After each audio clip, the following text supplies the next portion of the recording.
Um, Before we get out of here, let's end on a couple of fan questions. We did receive some, and one is a bit more X's and O's related, and another is a bit more a social issue and a potential long term type of effect that's going to happen on the NFL. Let's start with one from Alex Peterman, who has been a Cincy Jungle friend for quite some time. He asks, for my part, I tend to wonder about Bengals zone coverage under Gunther. Too easy to find holes, obviously pointing to tight ends running amok the past handful of weeks.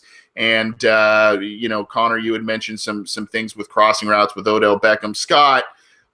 Your thoughts on that? Is overall athleticism and speed the issue? I think for me, the biggest thing I think is Sean Williams versus Reggie Nelson because of what it did to the secondary. And just watching Sean Williams as a starter this year and watching him as a backup before this year, he just isn't really much of a coverage guy. And whenever he seems to be in coverage, there just seems to be issues where he's either in the wrong spot or it just seems to be a liability back there. And I think with Reggie Nelson, you didn't have that because he was a very good coverage guy. So that let George Iloka be kind of like your secondary one, more of your guy you're going to play up close. Well, now that Nelson's gone, you kind of shift everyone back. So Iloka now has to be the guy who's more responsible for coverage, which isn't really his. He's good at it. He's not, Pro Bowl caliber. I mean, I think Nelson was better, and then now Sean Williams is getting the starting role, and so I think you just have that drop in what you're getting for your safeties, and especially Sean Williams. So if he's watching, just like Stephen A. Smith, I hope he doesn't get. I'm not trying to call him out. It'd be hard to do. I can't do it, but from what I've seen, I just think that's the biggest issue of that. I just don't see the safeties playing as well as I'd like them to, and I don't know if it's losing all of our defensive secondary coaches or they just aren't as good or what it is. So I'll just leave it at that. Connor, your assessment. I mean, I know this is, obviously this is a bit of a bit more of a technical type of question and more of a dive into the playbook kind of question. I don't know. Your thoughts on it? Yeah, so I got to talk with Andy Benoit of Sports Illustrated. I do a little bit of work for him, and he is very, very knowledgeable about film, much more than I ever will be. And he has a lot of film study. And one thing he points out about Gunther's scheme is that Gunther loves to, and I'm sure fans notice it, he loves to run those double A gap blitzes. So he'll put his linebackers up on the line between the defensive tackles, and he'll kind of have six guys on the line. And when you do that, it's worked very successfully for the Bengals in terms of like getting blitzes to the quarterback. I mean, even if they don't result in a sack, the quarterback, he is always under pressure immediately. It's never one of those plays where the blitz doesn't come in quick enough. And so, but in order to run those successfully, you need a linebacker who can retreat back into coverage quick enough. And I think I touched on this last week, so I'll keep it brief in that regard. I mean, it's just you don't have guys who are able to do that. Ray Maluga's not quick enough. Vincent Ray, although he's been grading out well on metrics sites, isn't still quick enough to be able to be that kind of player. Vontez Burfict still even isn't really that quick.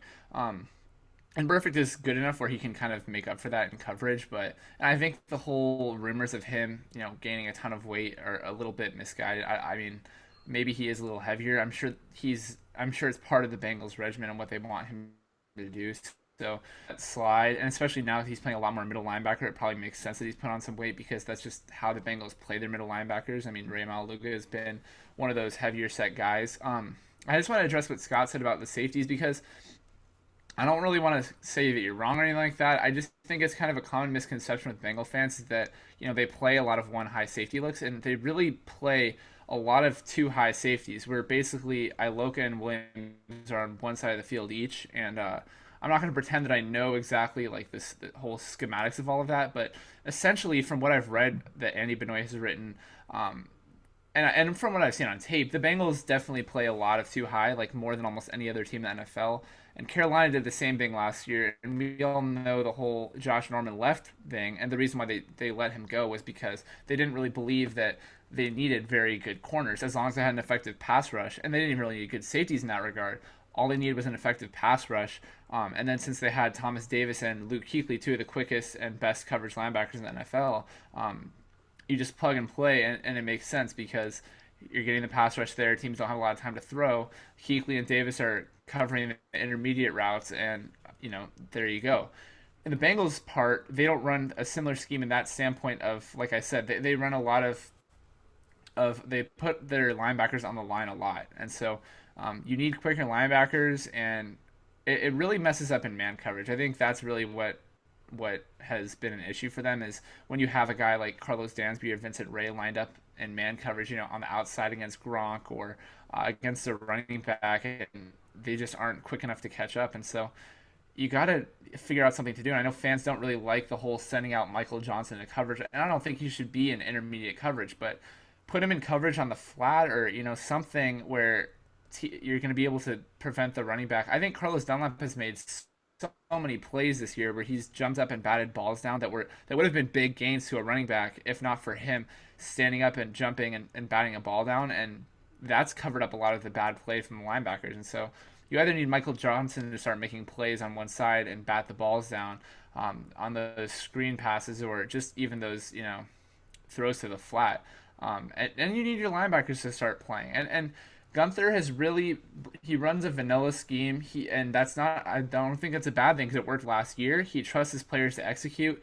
He just, at this point of the year, the players aren't executing at the point that they were last year, or the level I should say that they were last year. And so if you're Gunther, I say you let it run for a few more weeks and see where things are. And because you don't want it in the middle of the season. So not that he just can't change one play individually, but just that you can't just overhaul everything that you've done. And so I say if you're Gunther, you play out what you've been doing for a few more weeks. You hope the players eventually begin to execute. Maybe, adding Wallace Gilberry or giving other corners a shot is going to change a couple of things.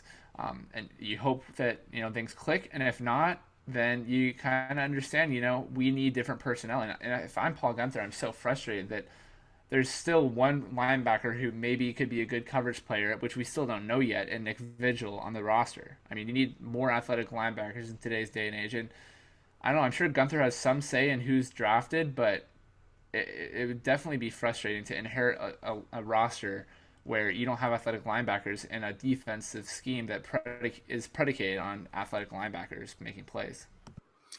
So I'll kind of be brief and piggyback a little bit on what Connor said there. I think team speed overall is the issue with this, and you look at their defense. Who are their fast guys on defense, especially in the secondary? Aloka can gain ground and move. He's not necessarily a burner. He's a guy that's physical and can make some plays. Sean Williams, again, more of a run stopper than a pass coverage type of guy and not necessarily a burner. Adam Jones, he's always been a fast guy, but he's more shifty than fast, especially when he's at 33, 34 years old. Dre Kirkpatrick is probably one of your fastest starters, if not the fastest starter that you have on the defense. Probably the only secondary member that has above average speed for his position. Right. And so you look at the linebackers the Bengals employ, whether they rotate in and out, Vinny Ray, Carlos Dansby, Ray Malaluga, whoever they bring in there. None of those guys are burners or supreme athletes either. So I think I think they just need to invest in more team speed instead of maybe these big guys, more of the veteran savviness. They need more athletes, more guys that can make some plays and move laterally well. That's what I think. So thanks for the question there, Alex. We've got another here coming up. It's about, and this is a little sticky situation, and I guess I say that tongue in cheek if you if you know where I'm going with this. But a second state, again, not to dive deeply into politics, but a second state in the United States, in California, has voted to legalize the recreational use of marijuana. And you now have, 4 teams in that state alone You have a team in Colorado in the Denver Broncos that also is in the second state that has legalized marijuana for recreational use. So Washington too. yeah, oh, Washington did as well. Excuse me. Yeah, so there's 3 states now. So you have a couple of Oh, it already was in Washington, but yeah. Seattle's there.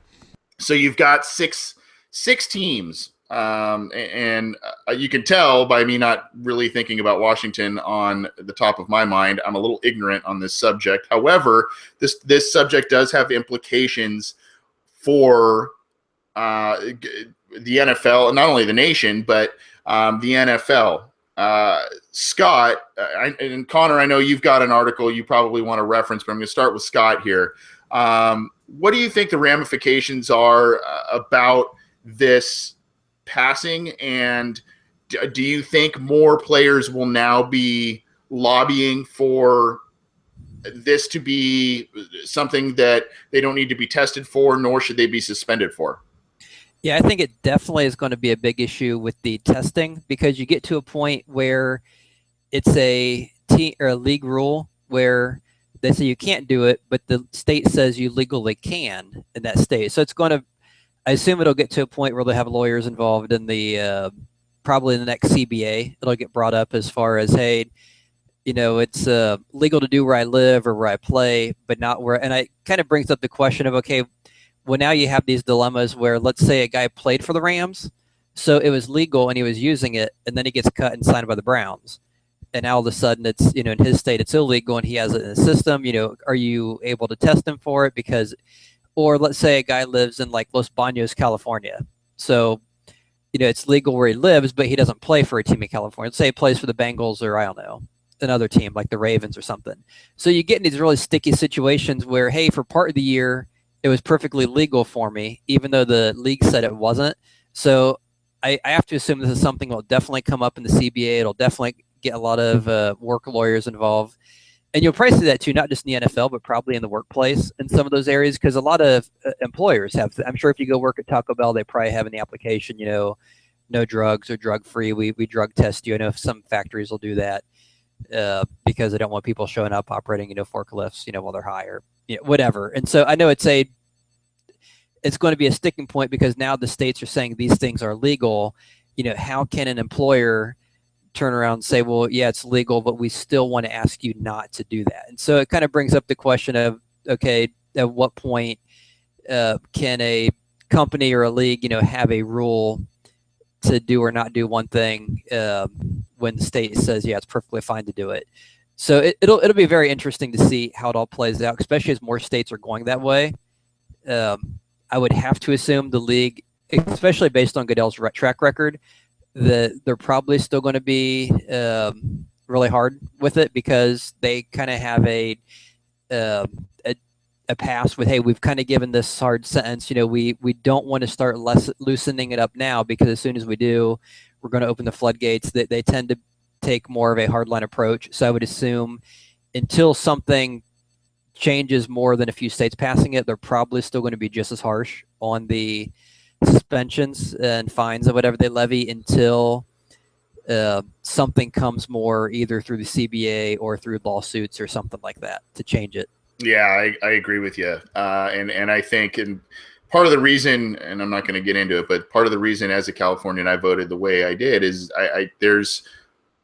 there are some financial, potential benefits for the state and all that kind of stuff, but there's also a very big slippery slope that comes with that, and what that means not only for across the country, but for businesses and all kinds of things. So Connor, you had an article you found from the NFLPA that you maybe wanted to reference in answering this question. Yeah. So it's on NFL.com, actually, written by Jeremy Bergman. It's pretty brief, but now, according to this article, a total of 29 states will now permit cannabis for medical reasons in 8 states, like we know, with DC and California and Washington permit recreational use. And so among those also states that, along with California, were Massachusetts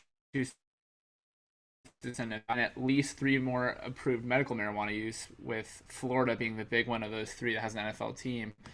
And so the reason why players in the NFL are lobbying for marijuana is because we all know is the whole player safety with concussions and treatment of, I mean, it's just players are taking pills left and right for any sort of injury. Go watch any sort of football TV show and they'll see even high schoolers taking prescription pain medication for injuries. And so you see guys like Eugene Monroe, former left tackle on the Ravens, lobbying for medical marijuana usage in the NFL. And now it's becoming legal. So is the NFL going to make a decision? And that's something where I don't know. I think it's going to be interesting to see. I personally, I even though marijuana is now recreationally legal or whatever, it's not my thing. And I don't have anything against people who do that. But I think for players in the NFL, if players want to make that decision, I think they should be able to make that decision, especially if it's legal within their own state. There's so many pain medications they're taking, Oxycontin, Vicodin, whatever it might be. These are pretty seriously. These are pills that could have They're opiates. They're opiates. Yeah. Yeah, and so if someone says, take can form, you want to consume it, or I don't even know if you consume it, just inhale it or take a pill, whatever it is. I can't find any reason to say no to that. With the fact that it's not a medically like thing that treats anything, but neither are pain medications. It doesn't treat anything. It just lessens the pain along with dozens and dozens of side effects. Not that marijuana doesn't have side effects, but I don't think that it has any sort of side effects that include death, which is definitely a possibility with a lot of those pain medications. And so I don't know. It'll be interesting to see what happens. And as we know with the NFL, nothing really gets done in the NFL. It's a pretty hypocritical league that like we've touched on, that they say they care about things, but they a lot of times don't. So I wouldn't be surprised if this nothing ever happens with marijuana in the NFL for the rest of time. I could also see maybe things change, and maybe with all the low ratings or whatever, all this drama that Goodell legalizes marijuana in the NFL, and now everyone loves him because for whatever reason. So it'll be interesting to see. Definitely a lot of teams now. You have all the California teams. Florida has Jacksonville, Tampa Bay, maybe one other team, Miami. You have the Patriots now. So yeah, it'll be interesting. Yeah, and as with any drug or anything, there are side effects, and alcohol has its repercussions. Marijuana is some people can become addicted to it. I'm not going to get on my high horse and talk down about anything, but it can be an addictive substance. And it for a lot of people, they inhale smoke. That's not necessarily healthy for you.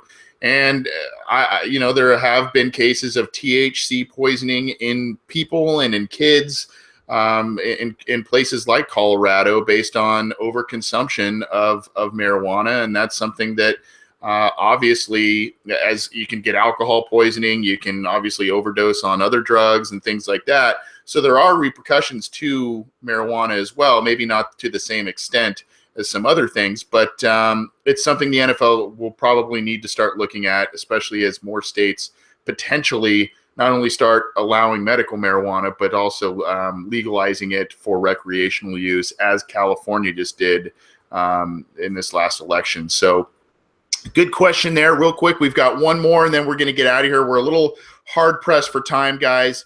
But we definitely want to get to these fan questions that came our way. We did get one in our YouTube chat room. And what I want to hear from you is the player name and maybe a sentence or two as to why you went with that way. Scott, we have a question from Crazy Hunto. And it's, who's better, Gio or Hill? I'm going to give the crazy answer and say Gio. And I'd like to go Hill because he has the bigger numbers, the bigger touchdowns. But the thing with Giovanni Bernard is that if I were to pick one, I'd pick him just because if I had one running back spot to fill, I think he's a lot more versatile. I think he's a very good pass catcher. He's very good in pass protection. When given the chance, he seems to be an effective runner, and he has shown in the past that he could do short yardage if he needed to, and he's not the big load, but he seems to do a good job of, all aspects of the running game. And he's also great in space. And for whatever reason, it just seems like they struggle to get him the ball in space. It just seems like whenever they do a swing pass or a screen pass, it just never seems to work. The defense is always kind of on it. But when they can get him in space, he's very special. And I'd like to see them try to do that more. And so I'd say, for all the reasons above, I would go with Giovanni Bernard. Okay, Scott? You mean Connor. But Connor, sorry, excuse me, yeah. Is it crazy to think that Giovanni Bernard is the most underrated player on the entire Bengals roster? I think that, Scott laid it out perfectly. He's a guy who, the Bengals didn't draft him because they wanted a bell cow originally. They wanted a compliment to Ben Jarvis Green-Ellis. So we all know how that went. But that being said, I'm still going to go Jeremy Hill. He's my boy. But also he has the ceiling where you can see flashes of brilliance in him. And he's a very similar player, I wouldn't say in terms of like everything, but he reminds me of Melvin Gordon in the sense that the Chargers line wasn't blocking well for Melvin Gordon, and he had 0 touchdowns to show for it, and everyone made a huge deal out of it. And he wasn't running great, like obviously, but he wasn't running terribly. He was still a pretty elusive guy who could break a tackle or two, and I think he's a guy who requires an offensive line in front of him to block well, and obviously that gives you a certain ceiling as a player. A guy like Adrian Peterson, who has an endless career despite not having a great line his entire career, is definitely a different player. But Jeremy Hill, I think in the same sense, is a guy who, when the line can block, he's a guy who will make plays. It's going to happen. It's just a matter of when. And like we saw in the Browns game, it hasn't been very recent, but even in the Redskins game, he pulled off a couple of nice runs. He's a guy where when the blocks go right, he is a top 10 running back in the NFL, let alone maybe higher. So I don't know. I think he's a great player. He's been showing a lot more diversity this year in terms of he's blocking better, and he's even being used in the passing game a lot more than he was, I believe. I don't have numbers to back that up, but it appears as though he's doing that. So I don't know. I just like Hill. He's a guy where I hope we'll be able to stay with the Bengals long term. I think he's the best running back on the roster, and I really like him as a guy too. He's a really likable player. Interesting. So Scott went Gio, Connor went Hill. You kind of took a lot of the words out of my mouth there, Connor. Hill is a guy, when he is good, he is awesome. And he moves well for a big guy. I especially as a rookie, I likened his feet to a Jerome Bettis because he has such quick feet and can move well for his frame, and actually has better speed, obviously, than Bettis did. But I'm still going to go Gio, and I think it's just the multi-dimensions. And I really, and it's a close call for me. I'm still going to go Gio, though. The pass protection that I witnessed last week in London was unbelievable. And he is a guy that just seems, as you mentioned, Connor, he does more with less in terms of blocking, in terms of openings. He's patient. He can see things. And I think some things need to be created a bit more for Hill than they do for Giovanni Bernard. I do worry about the durability factor, especially as he's taken open field shots on passes and things of that nature. But by a nose, I will go with Giovanni Bernard, but the Bengals are lucky and fortunate to have both. And before can't go wrong with either one. No, and just in case you haven't really thought about it, Hill actually is back at 5 yards per carry this year, and is kind of actually getting back to some of those rookie-like numbers, and on pace for another 1,000-yard season, and is hitting the end zone pretty well. So, of course, the 18 yards of carry didn't hurt. That didn't hurt at all. That's right. that game really propelled him. 13th in the NFL in total rushing yards, and that's having a bye week. And I don't know how many running backs in front of him have not. Yeah, and he's only got 100 plus carries. Yeah, he's only got 100 plus carries. The Bengals are 10 yards per carry right now. Yeah, Bengals are fortunate to have both of those guys, and both of them bring different things, and that's kind of the beauty of it. But thank you for that question there in our YouTube channel. You can join us every week in our YouTube chat room that we have, because we have this live stream of this show every week. So please do that. Submit fan questions because we like to take those. You can hit us up on our Twitter account at Bengals OBI, the Orange and Black Insider Twitter account. You can send an email our way, the obinsider@gmail.com. You can download the show on iTunes, and I greatly encourage you to do so. Leave a review, leave a rating, and we love to hear feedback. You can also check out the show on SoundCloud and YouTube after the live feed if you need to do that. And we also post the show on Cincy Jungle, and we thank them for allowing us to do that as well. Let's get out of here, guys. Before we do, Scott, what is your score prediction for the Bengals at Giants at MetLife Stadium on Monday night? That's a good question. I'm going to say, and I don't know how well I've done with this. I know I got the last one wrong because I didn't. We probably should start keeping track. Yeah, might be a good idea. So I'm going to say Bengals win. I'm going to go ahead and I think we're favored to lose. So anything I say is going to beat the spread. So I'm going to say Nugent actually makes a field goal. So let's say a few touchdowns, we get a field goal. So let's say 24. I don't know who they have kicking, or if they have a kicker. Robbie Gould, I think. So, okay, he's pretty solid. I'll give them a field goal. I'll say 24. Let's go 13. Bengals? Yes. Okay, wow. Okay. Bengals 11-point win in New York via Scott. So we'll probably need to start keeping track of that, like you said. Connor, your score prediction. Oof, bad Giants defense. Let's see, offense. I think they'll score twice. I'll go 27-17. In favor of? Cincy. Okay. Well, I'm gonna wait the tomatoes and heads of lettuce probably thrown my way here because I'm going to go the other way. I don't believe in Marvin Lewis off of buys. I don't believe in Marvin Lewis in primetime, and I don't believe necessarily in this team this year at this point. And I hope to everything that they prove me wrong, and I hope that they pull out a win, and I hope that they can do a nice stretch in the last 8 games of the season here and make the playoffs. But they have not shown that they're a high caliber team yet this year. And so for that reason, I'm going to have them losing 28-24 to the Giants. If you want to send some hate. Black Insider looking for a new host, but just on the down low. Yep. I think Stephen A. Smith interviewed to come on the show, if I remember correctly. I'd love to have him. him. Yeah. So, next week you might have another host. You might have Stephen A. Smith. You never know. Please no. But thanks a lot, guys. Appreciate it. Great show. Great questions from the fans. We've had a handful of live viewers, which is awesome. Please keep doing that. As I mentioned, you can check out the show on a variety of different matters. Let's hope that Scott and Connor are correct this week, and I am incorrect as the Bengals take on the Giants on Monday Night Football. Enjoy the game.